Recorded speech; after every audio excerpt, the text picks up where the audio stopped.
Selamat pagi, salam bisnis Indonesia. Berjumpa lagi dengan saya, Asokananda, di acara Trijaya News. Pagi ini akan saya sampaikan mengenai World Market News terlebih dahulu. USD bergerak defensif di awal perdagangan Senin, tanggal 15 Agustus tahun 2016.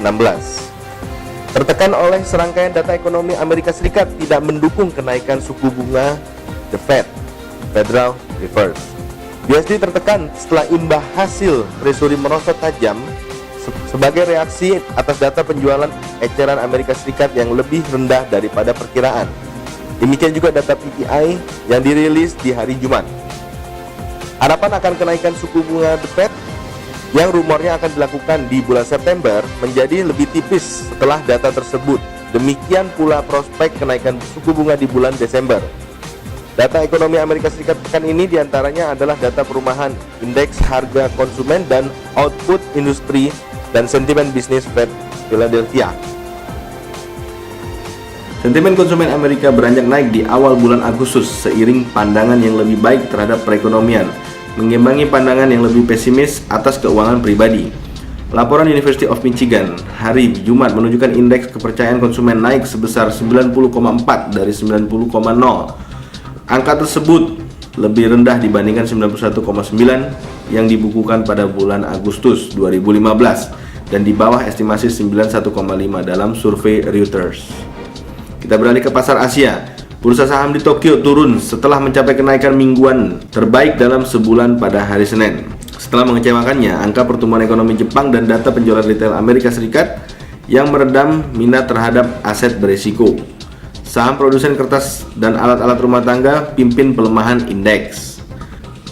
Produk domestik bruto Jepang kuartal kedua naik sebesar 0,2% pada tingkat tahunan, tidak mencapai estimasi ekonomi untuk kenaikan 0,7%. Di Amerika Serikat penjualan para retail tidak berubah di bulan Juli, tidak mencapai estimasi ekonom untuk kenaikan 0,4%. Penjualan retail yang stagnan membantu penahan peluangan kenaikan suku bunga Amerika Serikat dengan taruhan bahwa Federal Reserve akan naikkan biaya pinjaman pada akhir 2016 masih berada di bawah 50%. Berikut saya sampaikan berita dari komoditi. Harga minyak memperpanjang penguatannya di atas $44 per barrel pada awal perdagangan hari Senin setelah membukukan kenaikan mingguan terbesar sejak April.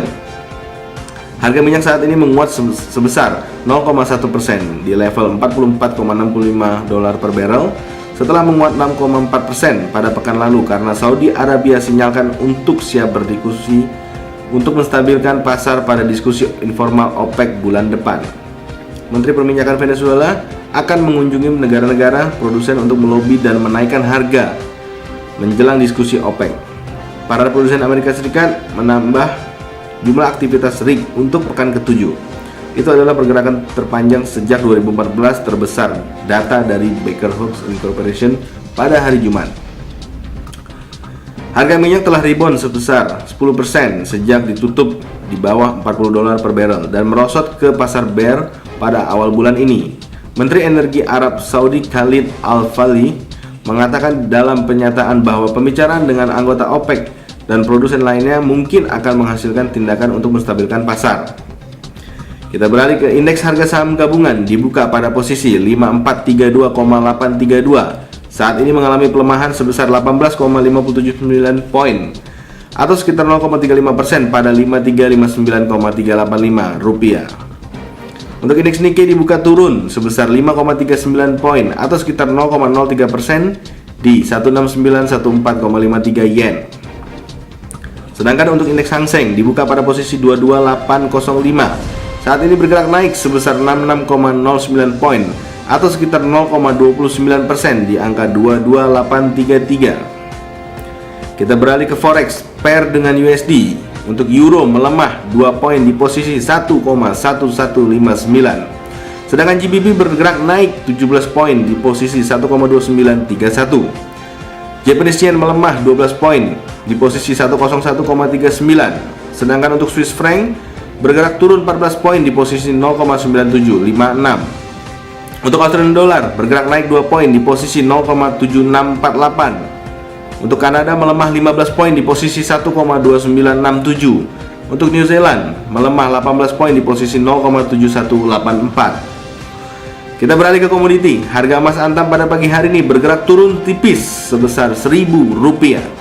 Saat ini berada di harga Rp573.000 per gramnya untuk kepingan 10 gram. Sedangkan harga buybacknya juga melemah, berada di Rp557.000 per gramnya. Untuk crude oil futures dibuka menguat sebesar 33 poin atau 0,74% pada $44,82 per barrel. Demikian Trijaya News pada pagi hari ini. Saya Asokananda. Semoga bermanfaat. Salam trading.